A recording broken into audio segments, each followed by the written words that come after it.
Hello friends, मैं Alka plant लो weekend channel से।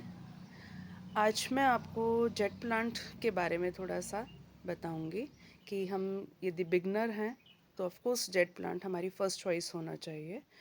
और जेट प्लांट बेसिकली अभी टॉप प्लांट्स में कंसिडर हो रहा है फॉर गिफ्टिंग, कि क्योंकि ये लकी प्लांट भी है, लक्ष्मी जी का प्लांट भी माना जाता है और इजी टू ग्रो भी है, तो इसलिए बिगनर के लिए भी बेस्ट है। तो किस तरह से बिगनर इन प्लांट्स को लगा सकते हैं, तो उसके लिए देखिए फर्स्ट तो ये है कि आप नर्सरी से जाके कोई भी रूटेड प्लांट ले लीजिए। बट मैं प्रेफर करूँगी कि यदि आप रूटेड प्लांट ले रहे हैं ओके, बट आप इसको एक सिंपल कटिंग से भी लगा सकते हैं क्योंकि ये एक बहुत हार्डी प्लांट है। और आज जैसे 20 नवंबर है, विंटर स्टार्ट हो चुका है, तो हम नॉर्मली ये बोलते हैं कि ये तो समर प्लांट होता है। बेसिकली ये समर प्लांट है, आउटडोर प्लांट है, इंडोर नहीं है। बस ये ध्यान रखिएगा, ये इंडोर नहीं है, ये एक आउटडोर प्लांट है। इसको 5 to 7 आवर्स की प्रॉपर सनलाइट रिक्वायर्ड है।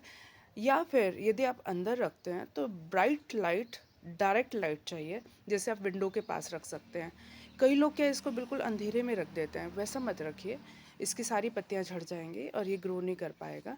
यदि आप अंदर रखना चाहते हैं तो मैं सजेस्ट करूँगी कि आप 3-4 दिन अंदर रखिए, 3-4 दिन बाहर रखिए, फुल सनलाइट में रखिए। इसके टिप्स मैं बताऊंगी कि किस तरह से हम इसकी केयर कर सकते हैं। बट पहले हम इसको कटिंग से कैसे ग्रो करते हैं, पहले मैं वो आपको बताऊंगी। जैसे आप सामने देख रहे हैं कि एक बॉटल के अंदर भी मैंने लगा रखा है, प्लास्टिक बॉटल के अंदर। बट हाँ, ये ध्यान रखिएगा नीचे छेद होने चाहिए, जैसे आप देख रहे हैं छेद कर रखे हैं। जस्ट लाइक कोई भी एक नुकीली चीज़ ले लीजिए, गैस पे थोड़ा उसको नुकीली चीज़ को गर्म कर लीजिए, चाहे सीज़र ले लीजिए, चाहे नाइफ़ ले लीजिए, है ना। और ये आप देखिए मैंने एक कोकोनट शेल के अंदर भी लगा रखा है, बैलेंस नहीं था तो इसको थोड़ा सा मैंने एक दिए के अंदर सेट कर रखा है। एक छोटी सी मटकी में भी लगा रखा है। हाँ, इसके नीचे छेद नहीं है, बट इसमें थोड़ा सा पानी का आपको ध्यान रखना पड़ता है। ग्रो मस्त हो रहा है इसके अंदर। आप ये देख रहे हैं कि यहाँ पर मैंने एक सेरामिक पोट के अंदर भी लगा रखा है, और यदि आप ध्यान से देखेंगे एक शेप भी बना रखा है ना। क्योंकि जेट प्लांट जो है वो शेप्स के लिए, टोपियारीज के लिए, बॉन्साई के लिए बहुत फेमस है। ठीक है, थोड़ी सी मेहनत ज़रूर लगती है, लेकिन बहुत अच्छी टोपियारी शेप्स वगैरह इसमें बनती हैं। जैसे आप देख रहे हैं कि मैंने यहाँ पर अभी एक पी बना रखा है, अल्फ़ाबेट पी। ऐसे ही आप देखेंगे एक नॉर्मल मैंने सेरामिक पोट के अंदर भी लगा रखा है ना, जो रैंडम एक शेप लेगा अभी थोड़े टाइम में। एक मैं इसको ट्री की शेप देने वाली हूँ, है ना, क्योंकि प्रूनिंग मांग रहा है, तो मैं इसको शेप दूंगी।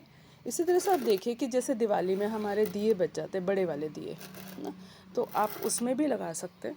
ऑफकोर्स इसमें भी छेद नहीं है और हो भी नहीं सकता, है ना। तो इस तरह से मैंने इसके अंदर भी इसको ग्रो कर रखा है। बस आपको वाटरिंग का थोड़ा ध्यान रखना पड़ता है। तो पहले तो मैं आपको इसको लगाने का तरीका बताती हूँ। आप कहीं से भी कटिंग ले लीजिए, जैसे देखिए कटिंग है ना, 2 कटिंग्स मैंने ले रखी है। देखिए जब समर की बात आती है तो ये जो पतली वाली कटिंग्स होती है ये भी बहुत इजीली ग्रो हो जाती हैं। बट जब विंटर है तो मैं चाहूँगी कि थोड़ी सी आप मोटी कटिंग लीजिए। वैसे पतली भी हो जाएगी लेकिन थोड़ा टाइम लगाती है। जैसे समर में मैं आपको बोलूँ, यदि आप एक कटिंग लगाते हैं तो आप 7 से 10 दिन में उसका रिज़ल्ट मिल जाएगा। विंटर में थोड़ा सा स्लो है। कई लोग बोलते हैं कि डॉर्मेंसी में चला जाता है, बट मैं ये बोलती हूँ डॉर्मेंसी में नहीं जाता। एक्चुअली इसकी जो ग्रोथ रेट है वो थोड़ी स्लो हो जाती है। पत्ते वत्ते कहीं नहीं गिरते, ज़्यादा नहीं गिरते, बट थोड़ा सा आपको ध्यान रखना पड़ता है ना। और उसमें भी मेन वाटरिंग का, फर्टिलाइज़ करना नहीं पड़ता। अब देखिए कैसे यहाँ पर आप देखिए मैंने कुल्हड़ ले रखा है, छेद किया हुआ है। अब छेद करना बहुत आसान है कुल्हड़ के अंदर।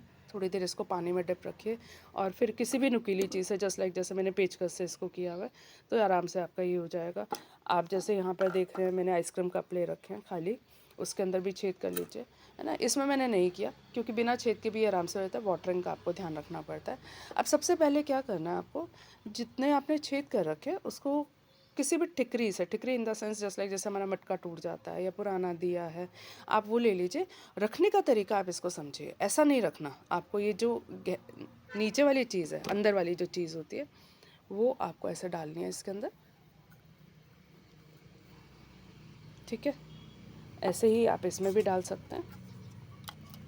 जिससे क्या होगा कि जो एक्स्ट्रा वाटर होता है वो बाहर निकलता है, मिट्टी बाहर नहीं निकलेगी। ठीक है, तो मैं इन 2 में आपको एक बार ये लगा के बता रही हूँ।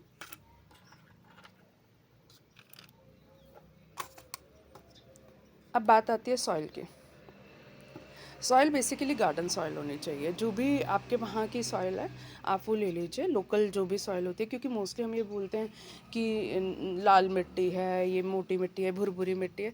नहीं, मैं ये बोलती हूँ कि आप जिस एरिया में रहते हैं वहाँ की जो भी आपकी मिट्टी है वो बेस्ट है आपके प्लांट्स के लिए।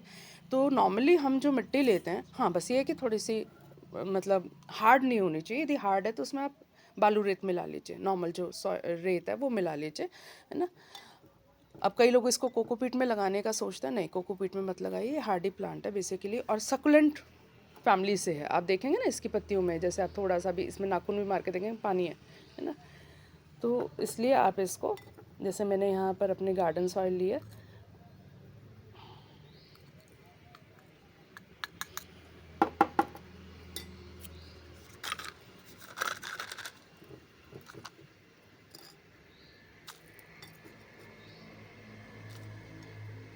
आपके पास यदि ठिकरी नहीं है तो आप कोई भी पुराना कपड़ा आप उसको नीचे लगा सकते हैं।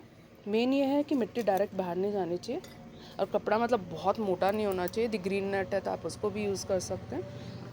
अब जैसे मैंने यहाँ पे ये इतनी बड़ी है तो मैं इसको 2 में कन्वर्ट कर लेती हूँ।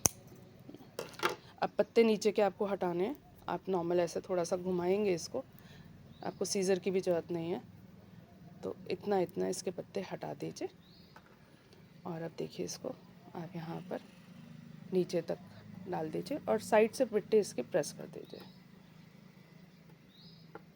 और आपको मिट्टी लग रही है कि कम है तो आप और डाल दीजिए।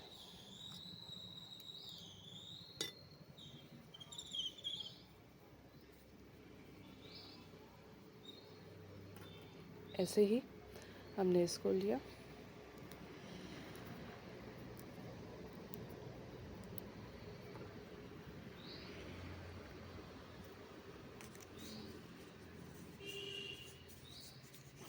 ठीक है। और थोड़ी सी मैं मिट्टी इसलिए ज़्यादा डाल रही हूँ क्योंकि कई बार हमसे पानी क्या है ना, जितना ऊपर का एरिया खाली होता है हम उतना भर देते हैं, और अब कोर्स अभी विंटर है तो पानी इतना चाहिए भी नहीं। तो ट्राई करिए तो मिट्टी यहाँ तक की आप रख लीजिए, ठीक है। अब पानी देने की बात आई तो जैसे मैंने बोला कि विंटर है तो पानी कम चाहिए, लेकिन जब आप इसको लगा रहे हैं फर्स्ट टाइम तब आप इसको पूरा पानी दीजिए। कई बार आप देखेंगे नीचे ड्रेनेज होल जो हमने किए हैं उनसे भी पानी बाहर निकल जाएगा, कोई टेंशन की बात नहीं है, उतना पानी ये मांगता है।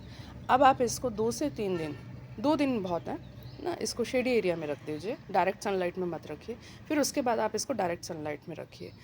अब डायरेक्ट सनलाइट में रखने के बाद ये नहीं है कि आप डेली डेली इसको पानी दे रहे हैं, पानी तभी दीजिए जब इसकी मिट्टी सूख जाए, है ना। अब सूखने का मतलब क्या है कि आपकी जो मिट्टी है वो इतनी इतनी, है ना, जिसको मैं बोलूँ कि 2 इंच, है ना, थोड़ा सा ऐसे आप देखेंगे हाथ से या किसी भी नाइफ़ या किसी से भी आप देख लीजिएगा, वो मिट्टी सूखी होनी चाहिए। रीज़न ये है कि ये अंडर वाटरिंग में फिर भी सर्वाइव कर जाएगा, बट ओवर वाटरिंग में ये मर जाता है। इस चीज़ का आपको प्रॉपर ध्यान रखना है, ठीक है। Thank you friends.